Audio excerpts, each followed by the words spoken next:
In a stunning and historic escalation, former U.S. President Donald Trump announced the United States has launched a full-scale, direct military attack against Iran by bombing 3 of its most critical nuclear sites, Fordow, Natanz, and Isfahan, in an unprecedented intervention that marks a new chapter in Middle East conflict, effectively aligning Washington with Israel's ongoing war efforts against Tehran. The strikes, conducted with B-2 Spirit stealth bombers and Navy submarine-fired cruise missiles, deployed the devastating GBU-57 massive ordnance penetrator bunker buster bombs, targeting Iran's deeply buried nuclear infrastructure with surgical precision, and signaling a dramatic shift in U.S. foreign policy that now leans toward overt military engagement rather than covert sabotage or sanctions. Trump, taking to his Truth Social platform, hailed the operation as a spectacular military success, claiming the obliteration of Iran's uranium enrichment capabilities, particularly emphasizing the strategic annihilation of Fordow, a heavily fortified underground complex near Qum capable of housing nearly 3,000 spinning centrifuges and long considered impenetrable due to its depth within a mountain. Natanz, Iran's primary enrichment hub, housing vast underground halls of high-speed centrifuges, and previously the target of multiple Israeli and cyber-sabotage operations, and Isfahan, the heart of Iran's uranium conversion and nuclear fuel production operations, essential for preparing raw uranium for enrichment and reactor usage. While Iran's official sources, including the Atomic Energy Organization of Iran, insist there was no radioactive contamination and claim the facilities have been evacuated prior to the assault, independent international verification remains pending, and the International Atomic Energy Agency, IAEA, confirmed no off-site radiation spikes, yet stressed the urgency of assessing the ground situation and announced an emergency meeting to evaluate the implications of what many are calling a reckless act of war. Iran's foreign minister, Abbas Araghchi, condemned the strike as a gross violation of the UN Charter, international law, and the Nuclear Non-Proliferation Treaty, NPT, accusing the U.S. of escalating a dangerous and illegal war while abandoning diplomacy and the remnants of the 2015 Joint Comprehensive Plan of Action, JCPOA, which Trump previously torpedoed in 2018, leading Iran to enrich uranium to levels as high as 60% purity, still below weapons grade but alarmingly close, while insisting its nuclear program remained for peaceful civilian use. Iran has now openly threatened to exit the NPT altogether, citing Article 10, which grants member states the right to withdraw if national interests are jeopardized, a move that could dismantle the international oversight regime and trigger widespread regional nuclear proliferation. Iran's supreme leader, Ayatollah Ali Khamenei, had warned of irreparable consequences should the U.S. join Israel's campaign, and now with American warplanes flying over Iranian airspace and missiles striking sovereign territory, Iran's leadership is vowing full-scale retaliation with multiple options on the table, including direct strikes on U.S. bases across the region, where over 40,000 American personnel are stationed, targeting naval assets in the Persian Gulf, activating proxy militias in Iraq and Syria to hit American and allied interests, and leveraging its ballistic missile and drone arsenals to create chaos across the Gulf, potentially destabilizing global oil markets and igniting a broader military conflict stretching from Lebanon to Afghanistan.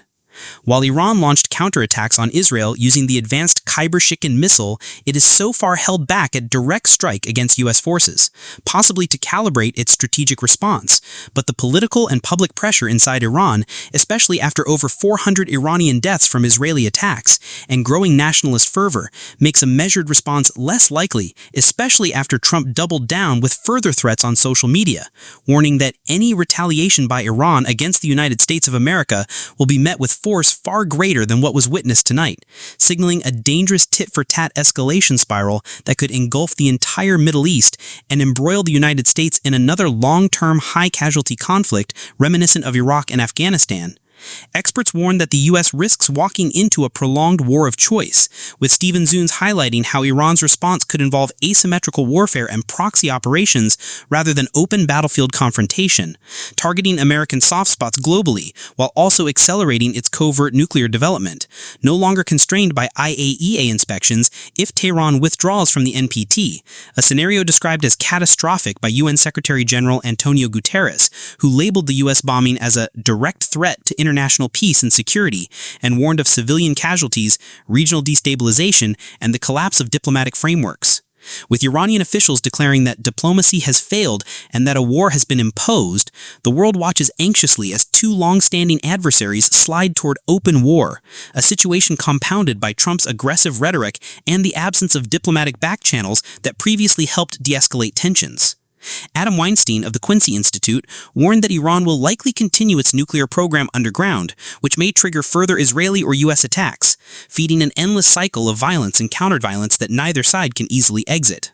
While some analysts question the timing and political motivations behind Trump's actions, especially during a tense election season, others fear the military logic itself is flawed, since completely destroying deeply buried nuclear infrastructure may be impossible without ground invasion or nuclear-tipped bunker busters, both of which are off the table for now. Yet the political consequences of failing to eliminate Iran's nuclear capacity after such a bold and aggressive strike may force even more dangerous future decisions.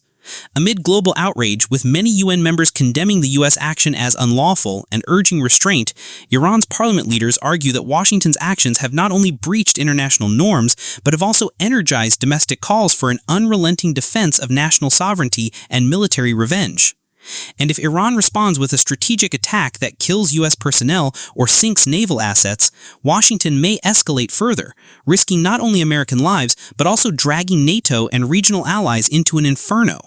Meanwhile, Israel, emboldened by U.S. backing, may seek to widen the war, targeting Iranian allies in Lebanon and Syria, triggering a region-wide eruption, while Iran's missile capabilities, already demonstrated in precision strikes on U.S. bases in Iraq in 2020, pose a lethal threat to Gulf allies like Saudi Arabia and the UAE, potentially disrupting global oil supplies and sending markets into chaos. All signs now point to a dangerously widening war, with diplomacy sidelined, Tehran's theory breaking down, and both sides unwilling to back down, creating the perfect storm of military escalation, political defiance, nuclear brinksmanship, and geopolitical instability the world has not seen since the darkest days of the Cold War, making this conflict not only a test of wills, but also a ticking bomb that could shatter the fragile architecture of global peace if de-escalation does not begin immediately.